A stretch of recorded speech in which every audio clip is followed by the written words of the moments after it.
Bonsoir à tous et bienvenue dans ce flash de 18 h. La liste des candidatures retenues pour les élections régionales et municipales ivoiriennes du 13 octobre 2018 sera connue ce soir. Donc, tous les regards sont tournés en ce moment vers la CEI qui doit publier ce mardi 11 septembre la liste des candidats. Nos reporters sont sur place à 20 h, leur compte rendu. La Côte d'Ivoire est engagée à soutenir les parents d'élèves, les élèves et étudiants. D'importants moyens matériels ont été mis à la disposition de la Société des transports abidjanais pour faciliter la mobilité des apprenants. Nombre d'autobus augmenté de 60 pendant les vacances, aujourd'hui à 100, voire 150 autobus durant l'année scolaire. Contrairement à la rumeur qui annonçait une augmentation de la carte de bus, la direction générale de la SOTRA rassure, le prix reste inchangé. C'est toujours 3 000 francs CFA, nous dit Francis Boifo dans ce reportage.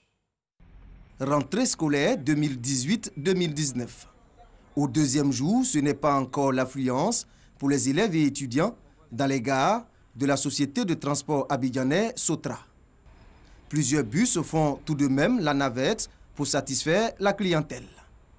Dans les rues d'Abidjan, les autobus de la SOTRA sont partout. S'il n'y a pas la rentrée scolaire, c'est 60 autobus qui sont mis à la disposition. Mais avec la rentrée scolaire, nous passons à 100 autobus. Si nous prenons en compte l'ensemble des autobus qui ont un impact sur la desserte des écoles et des étudiants, nous ne serons pas à 100 autobus, nous serons à 150 à peu près autobus mobilisés pour faciliter le déplacement des élèves et des étudiants et même des écoles primaires dans le district d'Abidjan.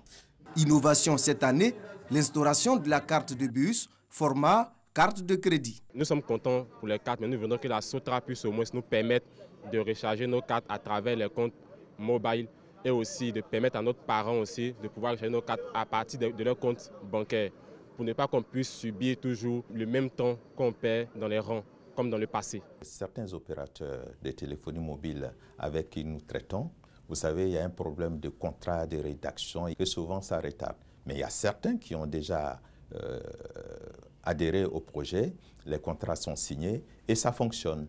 Mais les autres viendront et au fur et à mesure que tous les opérateurs de téléphonie mobile vont adhérer à la chose, les queues que vous voyez vont disparaître. Contrairement à la rumeur qui annonçait l'augmentation de la carte de bus, la direction générale de la SOTRA rassure. Le prix reste inchangé à 3 000 francs CFA. La Côte d'Ivoire et le Ghana, deux poids lourds de l'offre mondiale du cacao, 60% du marché, deux poids lourds menacés par la maladie du Shoot, superficie infectée, 400 000 hectares. Le seul remède à ce jour, l'arrachage des plants infectés, lancé à la frontière ivoiro-ghanéenne dans les environs de Manzanois, la première région productrice de cacao d'Aïm-Lécro en Côte d'Ivoire. À 20 h, votre rendez-vous EcoPlus avec Noël Nyangyo. Au Sénégal, à 5 mois de l'élection présidentielle, le Parti démocratique sénégalais de l'ancien président Abdoulaye Wade est-il en train d'imploser? Officiellement, c'est Karim Wade qui doit représenter le PDS au scrutin prévu le 24 février 2019. Mais le fils de l'ex-chef de l'État vit en exil au Qatar. Son retour a été maintes fois annoncé et sa candidature a été rejetée par les instances officielles. Des voix au sein du parti veulent visiblement un plan B. Une proposition qui a provoqué la colère d'Abdoulaye Wade. Les bombardements du régime syrien et de son allié russe sur Idlib, l'ultime grand bastion insurgé qui ont fait plus de 30 000 déplacés, font craindre à l'ONU la pire catastrophe humanitaire du XXIe siècle. Le Conseil de sécurité se réunit ce mardi sur la situation en Syrie, un pays ravagé depuis 2011 par une guerre qui a déjà fait plus de 350 000 morts.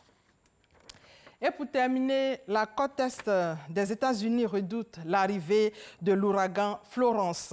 Évacuation obligatoire d'au moins 1 million d'habitants. Fermeture de dizaines d'écoles et des magasins pris d'assaut. La côte est des États-Unis se prépare activement avant d'être touchée de plein fouet par le puissant ouragan Florence. La maire de Washington, D.C. déclare l'état d'urgence dans le cas.